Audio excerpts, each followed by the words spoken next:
What is going on, guys? Welcome back to another episode of After the Credits, the review show that no one asked for. Today we are diving into Ghost of Yotei. This was a highly anticipated sequel for me. I loved Ghost of Tsushima, and when I heard they were working on a new game, I was very, very excited. There's been a lot of controversy surrounding this game and things of that nature, but despite all of that, I wanted to give the game a chance, so we dove in and we played it. And I guess in this episode, we're just going to be discussing whether or not it lives up to my expectations coming off of the first one. So without further ado, let's jump right in and start talking about Ghost of Yotei. So diving right in, Ghost of Yotei takes place 200 years in the future after the events of Ghost of Tsushima. There is absolutely zero tie-in to the original game, which is a complete and utter bummer. I loved Jin Sakai from the first game. I thought his character development was fantastic. It could have moved forward with a different story, including Jin, but they went a completely different route for reasons that we're not going to get into.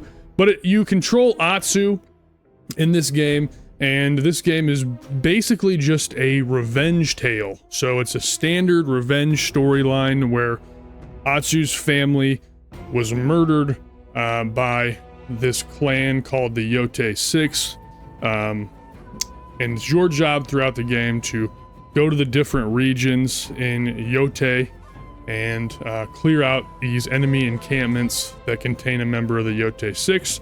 And of course, as you progress the game, you're working towards wiping that clan off the map. Okay, so we really can't continue this review until we address the elephant in the room, and that is the controversy that followed this game. I don't want to have to do this. I don't want to have this conversation, but my whole point here is I keep it real. I'm going to continue to do so, so we're going to talk about it. The main thing, which is something we have seen in the AAA space for quite a few years now, but it continues to ramp up, is, cats. Cats are getting shoved into games where they don't belong, and it's just, there's no need for it. One moment. So the main topic of controversy regarding this game's release was the inclusion of DEI standards basically being shoved into this game again. I don't necessarily know if it was shoved into this game, but after so many AAA releases that have had these sorts of things shoved in our face constantly, I can understand why people feel this way. Especially if you take a look at the previous title. We were all very attached to Jin Sakai. There was more to do with Jin Sakai's story, but the developers decided to completely pivot, shift the timeline way in the future, and give us a female samurai, which did exist in feudal Japan. That's not an issue there. It just feels like they pivoted away from the male character to a female character because they think it's going to appease a wider audience. Okay. That's kind of the main controversy behind the game. So what is my opinion on it? Well, I'll put this to you in the most simple terms that I possibly can, right? When I was playing Frogger on the PlayStation 1 as a kid, I was not upset that the frog that I was playing was not a white male. I was not upset that my race or my gender was not included in Frogger on the PS1. And I feel like that's kind of where we're at nowadays. You have to be non-straight, non-binary, of color, or something, so that way everybody can feel included. And I think that's the wrong approach. I have no problem playing as a female lead, an African-American lead, fucking Meskwaki Indian lead. I don't care, but if you're going to have those as the main character in the game, then you need to develop a plot around those characters built for that character and not have them feel like a placeholder, just so that way you can check a box off on your checklist to make sure it's as wide and mass appealing as possible. I don't know how we got to that point as a society to begin with, and that's kind of all there is to say about it. As far as my opinions on Yotei after having beaten the game in terms of this controversy, I know Erika Ishii or whatever her name is. I don't know her name. I know she's an advocate, strong leftist advocate, and that was another big old pile of shit that was thrown on top of everything else. But I don't necessarily think that it was done in poor taste in this game in particular. It wasn't like she had a bunch of lesbian romances throughout the game that would have been completely not allowed at the time. Again, don't have any problem with that being in games, but it's gotta fit, and it wouldn't have fit in this game. She did have a flickering romance in this game with a woman for a very short period of time. At least it kind of came across that way, but it wasn't anything that I like rolled my eyes at. So for that purpose, it's not the most in your face. It's just very disappointing as someone that really loved the first game, primarily because of the main character, that we had to pivot to where we are now with this game. And that's not to say that Atsu was a bad character, but I would say without question, the plot in this game is far, far less intriguing than the original game was.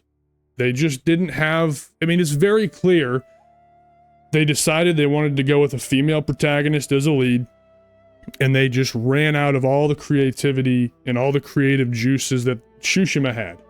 There's no battling between yourself as to stay and follow the samurai code or break the code and be an assassin. There's none of that kind of deep, woven, complex thought process while you're playing the game. It's literally your Atsu running around this big-ass open world, very reminiscent of Ubisoft, going to outposts, clearing outposts till you kill the dude, and then you move on to the next one. It's just so much more flat in tone and everything compared to the first game, and it's going to affect this game's rating massively. And again, I don't think that's entirely related to shoving a protagonist in the game that clearly I don't think was the right move, but if you put the pieces together, it just seems like they didn't really know what to do after they made that change or were told to implement that change, and it just leads to a very underwhelming story, and it really upsets me because there was so much potential in just continuing on with what we already knew and loved about Tsushima. Anyways, all that out of the way, I love everybody in here, okay? I don't care if you're non-binary, if you like boys, you like girls, I don't give a shit. None of that matters to me. I'm just giving you my opinions on it as a very privileged white male, because we are the worst gender and race combo in the United States right now. Okay, pushing that aside, let's go back to the fun times talking about the game and stuff like that. So we poo-pooed on the story pretty hard, but the combat in this game is actually quite enjoyable. However, it's enjoyable for the exact same reasons Ghost of Tsushima was enjoyable. They almost did nothing to change the way the game operates. In Ghost of Tsushima, it was much more straightforward. You had certain stances that you would take up, so you'd have like a shield stance to deal with shields guys, and you'd have a sword stance and a spear stance and all of this stuff. And it would influence Jin's movesets in order to take advantage of that enemy type to clear them off the screen. This game changes that up a little bit. It's not as in your face, but the mechanics are identical. As you play through the game, you unlock different weapons, and the weapons themselves are able to counter other weapons. So it's not just like, oh, shield guy, go to shield stance. It's like, oh, shield guy, go to my Odachi, my huge ash sword, because my huge ash sword will rip through the shield, or go to my spear because that's effective as well, and things like that. So it's not as upfront in your face, but it's still the same concept, just implemented slightly differently. So pretty fine, honestly. I think that I played this game too soon after Tsushima, because it was very wearing on me towards the end of the game. These are not short games. They're pretty long. I think I was around 50, 60 hours on Yōtei, around the same time for Tsushima, and the combat's just not deep enough for it to warrant that long of an experience. It just gets a little bit tiring as you continue to do the same song and dance over and over and over again. Now, one of this game's biggest bright spots, without a question, is the visuals. They fucking killed it with this game again. I think it looks just as beautiful as Tsushima, which is not saying a lot because that game's pretty old now, but this game looks absolutely incredible.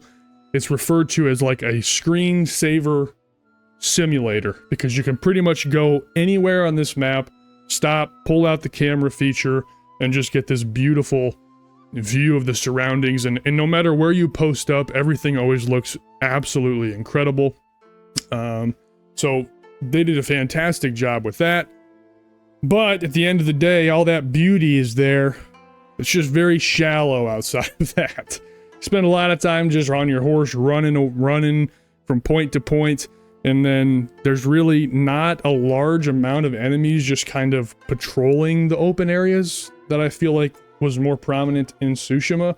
Feels a lot more empty in those open spaces, which is good if you love to look at beautiful video game graphics, but if you're trying to stay engaged, it's kind of not so great.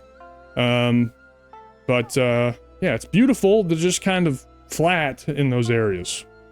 As far as audio, sound design is spot on. They have a couple really nice, beautiful songs that are playing during these cinematic moments where Atsu's like climbing and she'll like sing, and it's really, really peaceful and beautifully composed.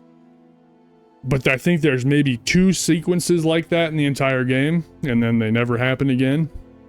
And so those are cool, but other than that, that's kind of the grand spectacle of the audio. But nothing sounds out of place, everything sounds relatively good, so really no complaints on the sound design or the music. I think most of it's just subtle, but it doesn't do anything offensive by any means. Now, another huge thing about the Ghost of Tsushima, well, I guess the Ghost franchise now as a whole, is that you've always been able to really drip your character out with really cool and unique armor sets. I'm very happy to report there are still very cool armor sets in Yotei.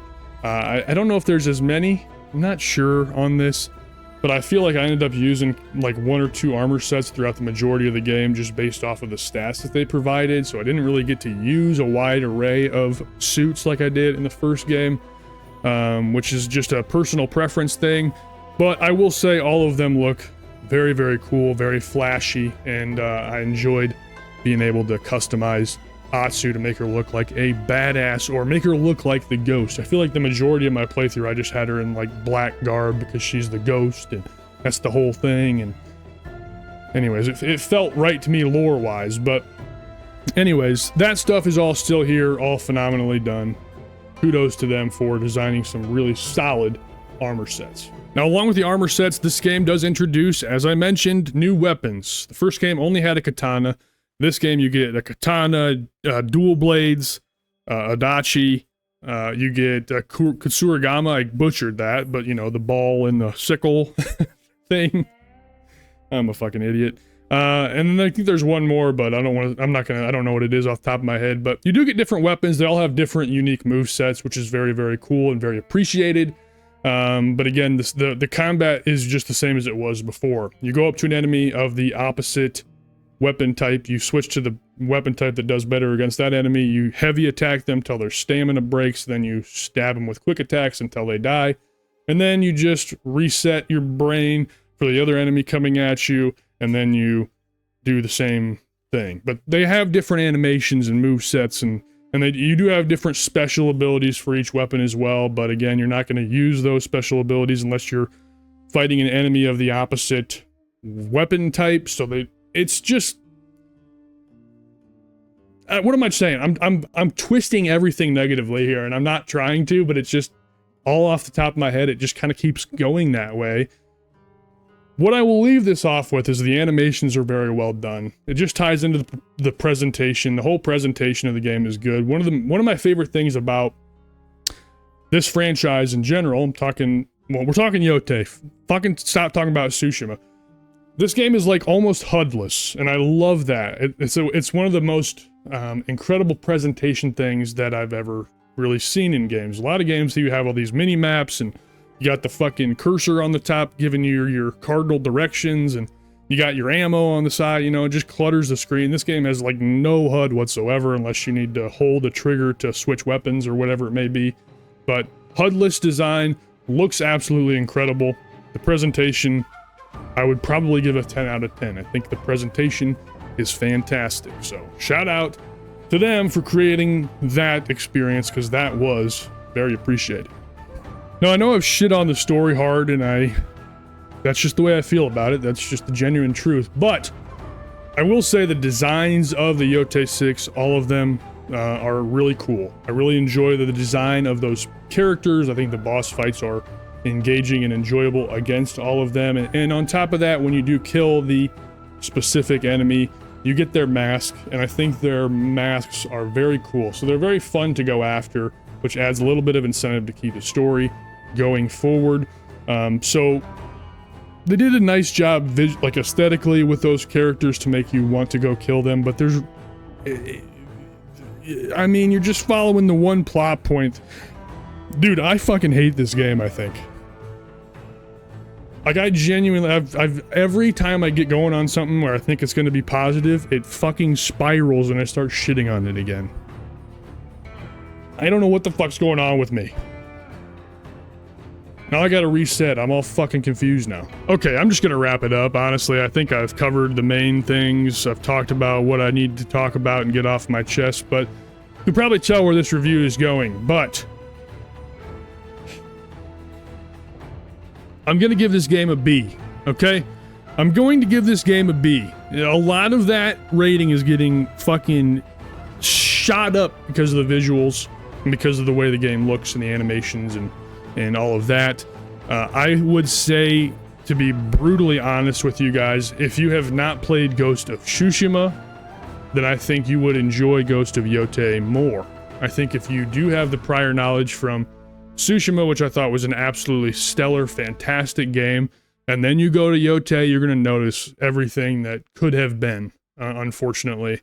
So yeah, the departure did not work well for me. Not even politically related at all. I don't, you know, like I said, I'm not going to let that shit dictate my purchases in the future.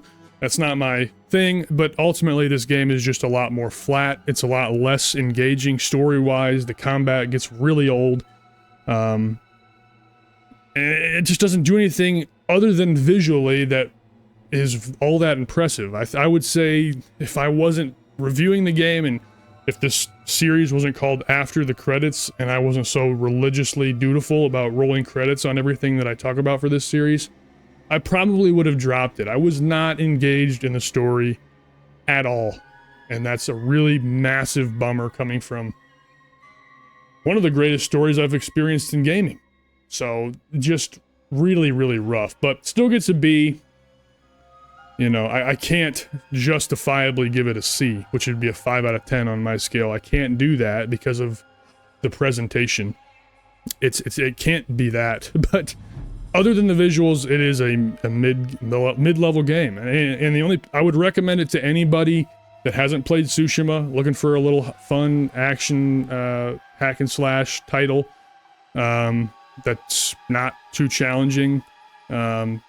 And if you have a lot of time to spare, I don't think this is a bad recommendation, but I would say play Tsushima over it. So maybe play Yotei first and then go back to Tsushima if you really want to play these games, but give them like 2 years apart, because you're going to get really tired of the combat after 120 hours of it. But that being said, hope you guys enjoyed. This was kind of a weird one. I feel like I say that on every episode, but I just really went off on tangents today, so is what it is. Hope you enjoyed. Thank you so much for watching. I appreciate it. Also, I'm considering starting a video game podcast, okay? My goal is to get a couple knowledgeable people that want to sit back, hopefully like once a week, and talk games. I want to do it. I think my buddy Jason, who I recommend, who told me about Ball Pit, wants to be involved as well. Maybe we were fucking hammered talking about it, but I think he does. But I need like 1 or 2 more like very knowledgeable dudes. So if you like games, you play a lot of random games, hit me up. We can talk about it, workshop it a little bit. I really want to get that going, but that's all future stuff. So anyways, if you're interested, let me know. in the comments or whatever. Join the Discord, link down below. We can talk about it there. But that's it. That's probably the last review for the year as well. So yeah, if you have any questions about the game, leave it down below. I'd be happy to answer anything down there. Like and subscribe if you enjoyed the video, or downvote it if you think my opinion is incorrect. That's fine too. Either way, I love you all. Take care of yourselves. We'll see you on the next one.